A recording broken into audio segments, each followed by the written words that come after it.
All right, one more topic for today, and that is the idea of thinking about percents. When you think about percents, again, the whole is key, just like when you think about fractions, because after all, percents really are fractions. The fractions where the denominator is 100.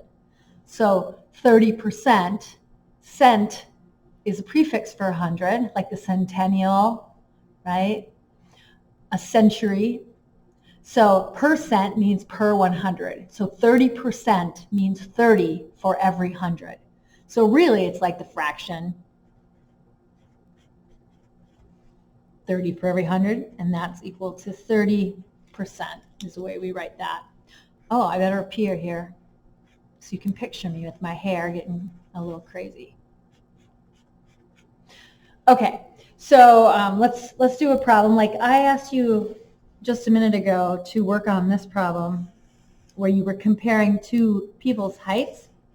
You were comparing Anne's height to Bill's height, and Anne was height was 5 to Bill's height 9 was the ratio. So the ratio was 5 to 9.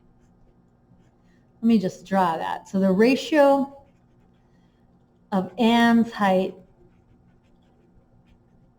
to Bill's height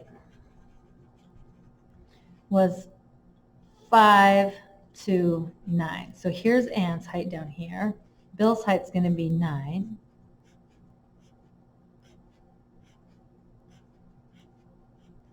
So there we go. So this is Bill's height. So now I'd like you to think about the answers to a few questions here. All right? So let me write them out, and I'd like you to talk about them in your groups and solve them before you watch the next video where I will solve them. So here they are. I want to know Anne's height is what percent of Bill's height?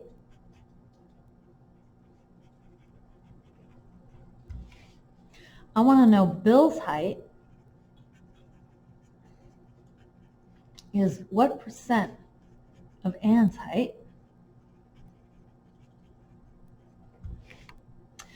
If I said that Bill is some percent taller than Anne, what should go in that blank? And if I said Anne is what percent shorter than Bill, I want to know what goes in that blank right there.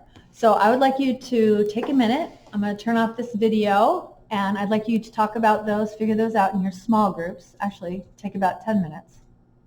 And then come back here, and I'm going to work or talk through those problems.